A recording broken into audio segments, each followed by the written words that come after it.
Site सर्वे के लिए हम लोग साइट सर्वे फॉर्म बनाएंगे जिसमें कुछ बेसिक डिटेल्स जैसे कि साइट का लैटिट्यूड, बिल्डिंग की हाइट, सैंक्शन लोड और साथ ही साथ साइट के सारे ओरिएंटेशंस को हम लोग एक बेसिक स्केच के थ्रू रिप्रेजेंट करेंगे और उसमें सारी कोऑर्डिनेट डायरेक्शंस को भी मार्क करेंगे।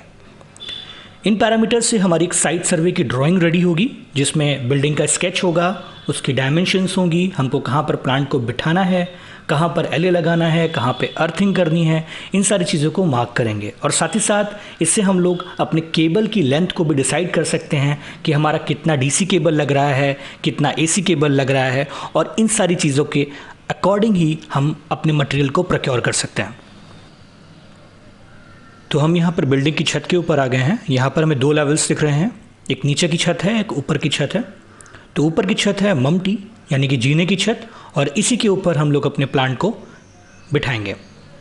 और इसके लिए हम लोग एक लेआउट बना सकते हैं अपने सारे डिज़ाइन डिसीजंस को फॉलो करते हुए, ताकि उसमें हम लोग केबल का रूट और स्ट्रक्चर वगैरह के बारे में इंफॉर्मेशन दे सकें। जैसा कि यहाँ दिख रहा है कि ममटी की पैरापेट की हाइट 600 mm है, इसलिए हम अपने स्ट्रक्चर के फ्रंट लेग को भी 600 mm ही रखेंगे ताकि हमारा स्पेस शैडो की वजह से ख़राब ना होने पाए। और हमारा जो टिल्ट एंगल रहेगा वो 26 डिग्री रहेगा, क्योंकि हमारे केस में लैटिट्यूड जो है वो 26 डिग्री है, और मॉड्यूल्स हमारे सारे के सारे साउथ की तरफ रहेंगे। साइट पर आसानी से काम करने के लिए आप कुछ सिविल और स्ट्रक्चरल ड्राइंग्स को भी रेडी कर सकते हैं, जिसको पढ़ करके आप अपने छत के ऊपर आराम से अपने पावर प्लांट को इंस्टॉल कर सकते हैं। तो अब हम अपने स्ट्रक्चर के इंस्टॉलेशन को शुरू करते हैं। स्ट्रक्चर को छत के ऊपर फिक्स करने के लिए सबसे पहले आपको बेस प्लेट को स्लैब के ऊपर फिक्स करना पड़ेगा। बेस प्लेट को स्लैब में फिक्स करने के लिए सबसे पहले आपको बेस प्लेट में बने हुए होल्स को किसी पेन या पेंसिल से स्लैब के ऊपर मार्क करना होगा। फिर इन मार्किंग्स में आपको ड्रिल मशीन से होल करना होगा, और उसके बाद 4 इंच के यानी कि 100 mm के फास्टनर्स की हेल्प से आप आसानी से बेस प्लेट को स्लैब में फिक्स कर सकते हैं। इसके बाद इन बेस प्लेट्स में आपको फ्रंट लेग को अटैच करना होगा। इसको अटैच करने के लिए आप आसानी से नट बोल्ट की हेल्प से फ्रंट लेग को बेस प्लेट से अटैच कर सकते हैं। इसी स्टेप को आपको दोबारा से दोहराना होगा, और आप अपने पीछे के यानी कि बैक लेग्स को भी स्क्रू और नट बोल्ट की हेल्प से आसानी से बेस प्लेट से अटैच कर सकते हैं। फिर आपको चारों लेग्स के ऊपर डिग्री होल्डर को इंस्टॉल करना होगा। डिग्री होल्डर इस पूरे स्ट्रक्चर को एक डेफिनेट एंगल देगा जो कि टिल्ट एंगल के बराबर होगा। इन डिग्री होल्डर्स के ऊपर आप आसानी से नट बोल्ट की मदद से राफ्टर्स को भी लगा सकते हैं। और फाइनली इन राफ्टर्स के ऊपर हम लोग पर्लिन्स को लगाते हैं। राफ्टर्स जैसा कि हम जानते हैं 2 लेग्स को यानी कि फ्रंट लेग और बैक लेग को बाइंड करने में मदद करता है, और राफ्टर्स के बाद पर्लिन्स का नंबर आता है, और पर्लिन एक्चुअली मॉड्यूल को होल्ड करने के लिए काम आते हैं। इसके बाद हम लोग इन पर्लिन्स में एंड क्लैम्प को लगाते हैं। एंड क्लैम्प की हेल्प से ही हम पर्लिन के ऊपर मॉड्यूल को इंस्टॉल कर पाएंगे। दोनों एंड्स पे एंड क्लैम्प लगते हैं और बीच में लगते हैं मिड क्लैम्प्स, यानी कि टोटल संख्या होती है 4 एंड क्लैम्प्स की और 4 मिड क्लैम्प्स की।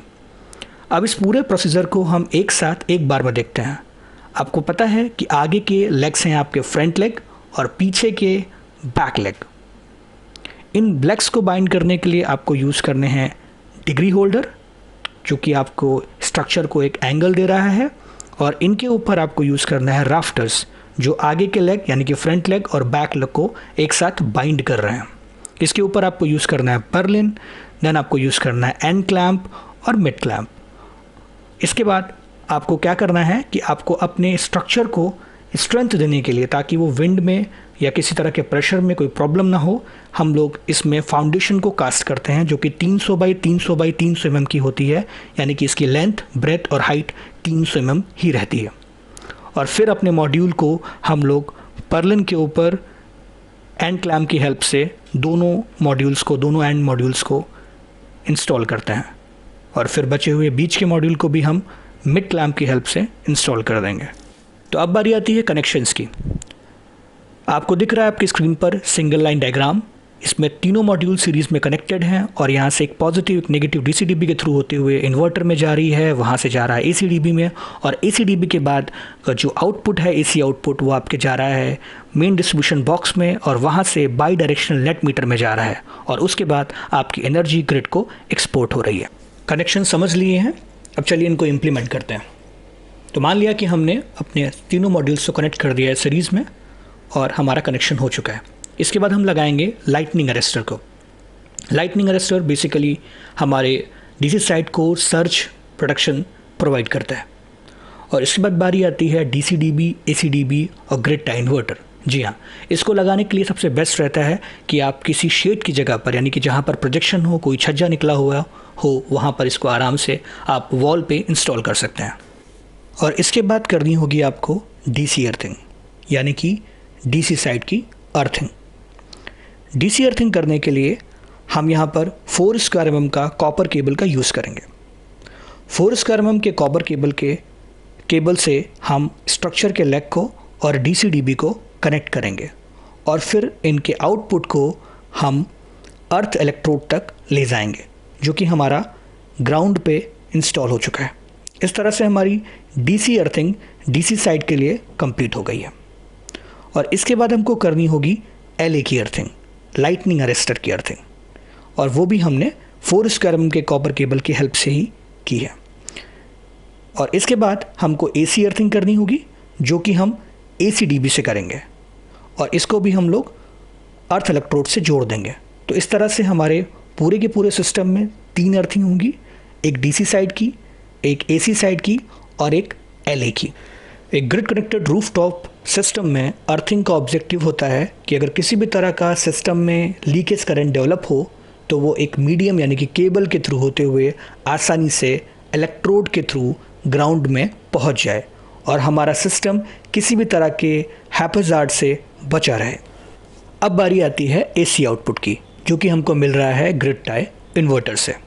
जैसा कि हमको मालूम है कि हमारा इन्वर्टर सिंगल फेस का है, यानी कि हमें 2 वायर्स आउटपुट में मिल रही हैं, जिसको हम एक प्रॉपर केबल रूट देते हुए एक कंड्यूट पाइप के थ्रू इसको उस जगह तक ले जाएंगे जहां पर हमारा मेन डिस्ट्रीब्यूशन बॉक्स और यूटिलिटी मीटर लगा हुआ है। यहाँ पर हम पहले कनेक्ट करेंगे मेन डिस्ट्रीब्यूशन बॉक्स से और यूटिलिटी मीटर को रिप्लेस करेंगे बाई डायरेक्शनल नेट मीटर से, और इस तरह से हमारा पूरा का पूरा सिस्टम फंक्शनल हो जाएगा। जी हाँ, इतनी आसानी से हम 1 kilowatt grid connected rooftop system को अपनी छत के ऊपर बिठा सकते हैं। तो है ना ये आसान। अब बात करते हैं हमने इस लेक्चर में क्या सीखा। इसमें हमने सीखा कि साइट सर्वे को किस तरह से करते हैं, साइट सर्वे का फॉर्म कैसे बनाते हैं, मॉड्यूल माउंटिंग स्ट्रक्चर को छत के ऊपर कहाँ इंस्टॉल करेंगे, अर्थिंग की लोकेशन क्या होनी चाहिए, केबल रूट को कैसे प्लान करते हैं, मॉड्यूल माउंटिंग स्ट्रक्चर को हम छत के ऊपर किस तरह से इंस्टॉल कर सकते हैं, और साथ ही साथ हमने ये भी देखा कि इस स्ट्रक्चर को विंड और बाकी एडवर्स इफेक्ट से बचाने के लिए आपको इसके ऊपर फाउंडेशन की कास्टिंग करनी होती है, जो कि 300 बाई 300 बाई 300 mm की होती है, और इस तरह से आपका पूरा का पूरा सिस्टम इंस्टॉल हो जाता है।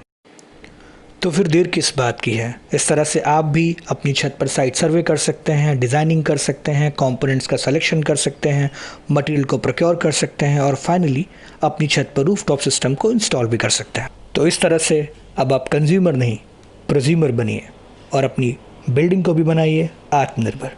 Thank you so much.